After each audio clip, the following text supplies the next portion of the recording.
My breakfast. Let's have the best ideas are free, and of course they always are, with Ben Young over at bwaggy.com, bwagy.com. He's sitting in the ice house this morning. Morning to you, Ben. Good morning. Good morning. And today we're talking about some dirty marketing tactics, or down and dirty marketing tactics. No, not dirty marketing tactics. You're putting a tar on my industry. Today I wanted to talk about really quick and dirty market research. There's a little bit of difference there. Okay. Basically, when you're exploring a new product idea or just a new business idea or any potential opportunity, it's well worth your time to do just some quick research to get an initial scope on the size of the opportunity and how big it is and how many consumers are experiencing the problem or businesses are experiencing the problem you're trying to address. Yeah. And Google actually has a great little tool for doing this, and I use it all the time.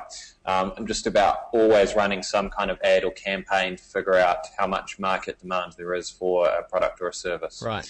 And so it's the Google AdWord tool.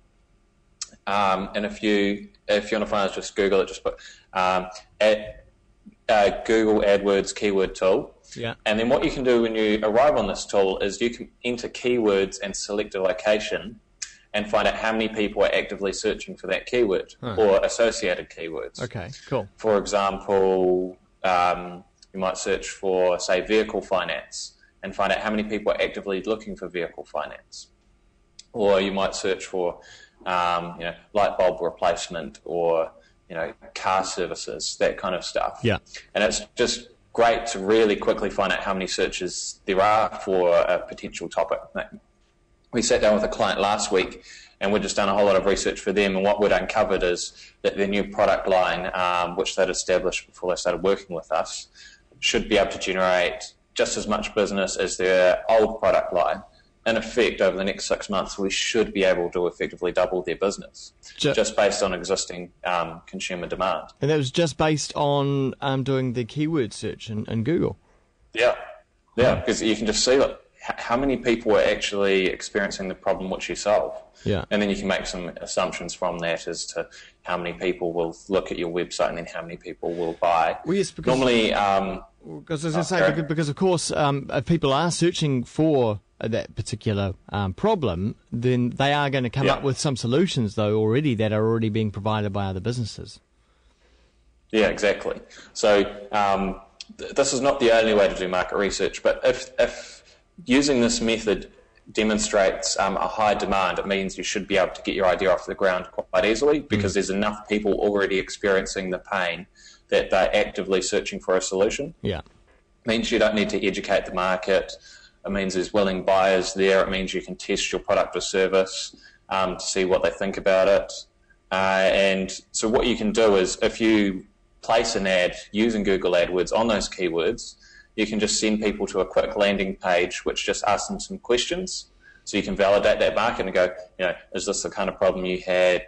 How much would you be willing to pay for it to get it fixed? Or if it costs $50 to fix this, would you be keen?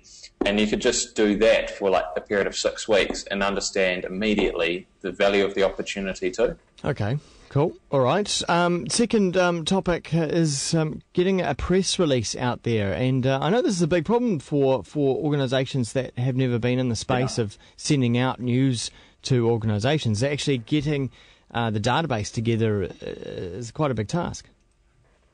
Yeah, so there's 2 ways to go about it. Look, if you're a serious business and you want to invest in this in the long term, hire a PR agency. Just having someone dedicated on this will help you out massively. But if you're not in that position and you want to go out and just give it a try, you can use several online services like prweb.com and prnewswire.com. Mm-hmm.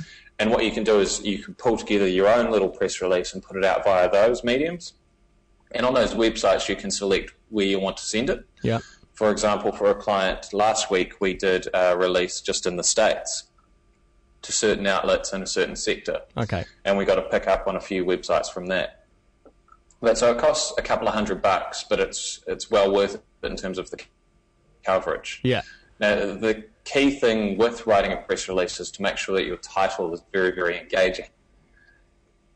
That's a good point. I mean, you've got to capture you got to capture people's imagination straight away. I mean, it's like judging a book by its cover, right? Yeah. So when writing a press release and putting it out for distribution, you have to put yourself in the shoes of the people receiving it. They get lots of press releases across their desks, and essentially they're looking for a reason just to throw it out. If it's not good enough, they can throw it out, then they can shift on to the next thing. What they want to do is they want to write a great story. So if you can provide a compelling headline and some really juicy content that helps them look good and helps them do their job much more effectively, then you're onto a winner. If you can write the story for the journalist, then you've done some pretty amazing PR. But it's getting a lot easier these days to do that, judging by some of the copy on news websites these days. Yeah.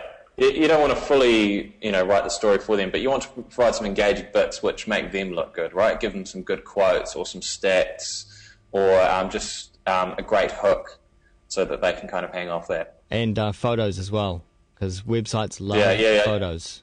Yeah, so with these services, you can include video off YouTube. You can link to your website, provide a map location, put up lots of images, put up Skype details sometimes.